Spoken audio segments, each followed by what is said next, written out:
I know for a fact that I would have never made the big leagues if I didn't quit baseball, but let's say in some magical land I made professional baseball, there's absolutely zero chance in the world that I would be able to make contact with this Johan Duran guy. He throws 103 with a 100-mile-per-hour splitter. It makes no sense. What's up, everyone? It's Fuzzy. Welcome back to yet another MLB recap. We have a lot to talk about today. Albert Pujols officially made some history. He passes Barry Bonds for an all-time record. Aaron Judge and Shohei Ohtani, they both really want that MVP, but who won the game yesterday? And then rookies Corbin Carroll as well as Garrett Mitchell, they came in massive for their teams. Let's go ahead and start off with maybe the most underrated catcher in all of baseball. There, I said it. Danny Jansen is the most underrated catcher in baseball. He demolished that pitch for a 3-run moonshot. He has 22 home runs over his last 114 games. Matt Chapman had a clutch single in the 8th inning to tie it up and eventually send it to extras, where Danny Jansen delivered again. That walk-off single raised his OPS plus to 118, which is super impressive for a defensive catcher. The Jays are trying to keep some distance in that wild card. Now, usually I show every single highlight of a game, but I want to focus on a few things. O'Neal Cruz hit this baseball 117 miles an hour. This was after he grounded out for 113 miles an hour, and then I think another line out or something for 113, so it was 113, 113, and 117. He is legitimately left-handed version of Giancarlo Stanton when it comes to power. He has 11 home runs in 56 games. Coming up next on the agenda, we have rookie Garrett Mitchell. His first career home run is a huge one. He knows that he's good at baseball when he's pimping home runs like that in his 3rd ever game. He has 4 RBIs in his first 7 at-bats. Devin Williams, he threw a perfect top of the 9th, and Willy Adames got on base for Keston Hiura, and Keston, he did the thing. He has 14 home runs and a 138 OPS plus. The Brewers, they look better over the last week after really stinking it up after the trade deadline. On that walk-off, the Brewers have now won 3 games in a row, and they are coming for the Padres, who are just 1.5 games ahead for the final wildcard spot. So Josh Bell, he singled home Juan Soto, and then Brandon Drury socked a 2-run shot to bring home Josh Bell to make it 3-0. So all 3 of those names just got there a few weeks ago. It must be nice to have so much capital that you can just retool your entire team over one trade deadline. Anyways, you have Austin Nola singling home 1 in the 4th, and Brandon Drury added a 3rd RBI, which ended up being huge considering the Giants clawed their way back into it after a 3-run 8th inning. It made it 6-5. This is usually where Josh Hader would trot in, but he can't be trusted right now. So Nick Martinez, he was the guy, and he notched his 7th save. So that is a big-time win for the Padres. So the Brewers won. The Padres obviously just won. Both of those teams are trying to catch up to the Phillies. Just unfortunately, Schwarber's home run made it 7-0. So there's zero chance in the world that the Phillies blow this game.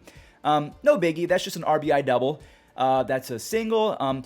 Oh, that's not good. Carson Kelly just cleared the bases to make it a 1-run game. It's all good, though. Philly's going to clutch it. Oh, my God. He hit him. No way. So Jake McCarthy grabs a free RBI, and in steps the rookie. He has to hit a tough lefty. Honestly, I could have told you that this was going to happen. Corbin Carroll is him. Earlier in the game, I just want to note that he ran at 31 feet per second, which is Byron Buxton fast. So when you're going the other way for a 2-run double for your first hit, your first RBIs, you know that this kid is going to be special. Marte walked. Walker walked, and Stone Garrett capped off a huge night with a prodigious home run. The Diamondbacks have now won 4 in a row. They're 9.5 games back. Could you imagine if they actually made a historic comeback and got into the playoffs via the wild card? It's probably not going to happen, but the Diamondbacks are good. Tyler O'Neill has been a monster over the last week and a half, and his teammates, they showed up as well. Now, Tommy Edman, he drove in 2. He now has an insane 5.5 WAR on the season. Lars Nootbaar and Brendan Donovan both drove in some RBIs as well, and can I just mention that rookie Brendan Donovan has a 401 on base percentage, 401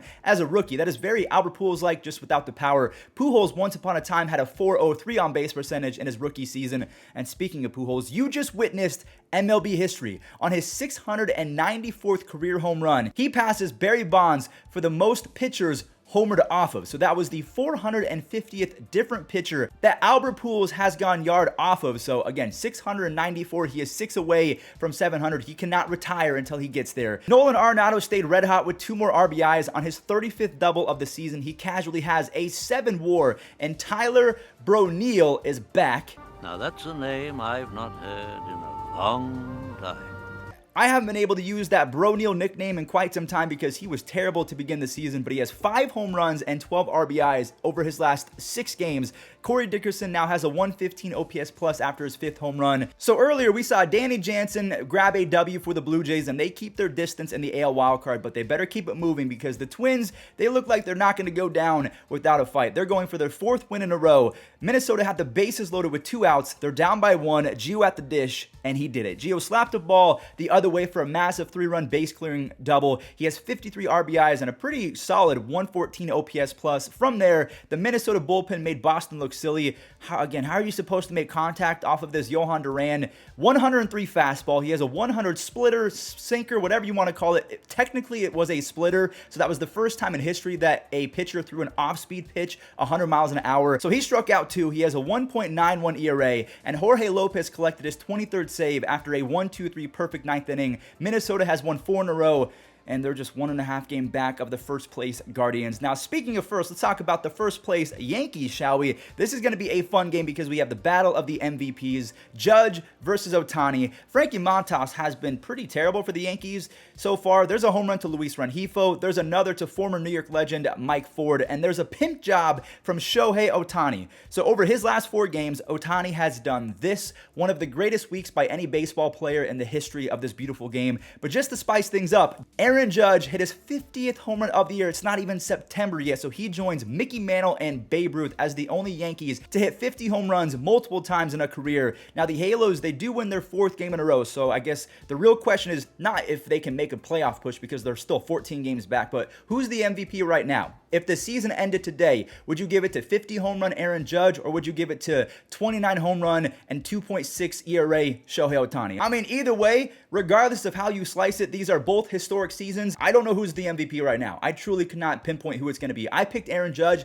before the season, so I would look smart if he does win, but if Ohtani grabs it, I wouldn't be mad. Also, I'm sorry, but I have to show this because I thought it was hilarious. Oswaldo Cabrera, I love watching this kid play baseball, but he pimped a game-ending flyout. I love the kid. Again, he's very fun to watch, but you can't do that. And last but not least, on the same day that Will Smith joins the World Baseball Classic roster, I will be going to that. I cannot wait. He belts a 2-run blast to put LA up by 1. That was short-lived, though, as Diaz tied it up in the 4th inning. Craig Kimbrell came in for a nice 9th inning. He sent it to extras, where Freddie Freeman's RBI ground out proved to be the difference. Newcomer Chris Martin, no, not of Coldplay, has been an absolute stud. That's his first save as a Dodger, and he has a 1.59 ERA and an 11 strikeouts per 9 in his first 12 appearances. If Craig Kimbrell is not his best self going into the playoffs, Chris Martin is going to be their closer. I can pretty much guarantee it. Well, everyone, that's going to do it for today's recap. Thank you all so much for watching. If you enjoyed, do not forget to leave a like and subscribe because we do this every single day. And without further ado, let's roll the web gems.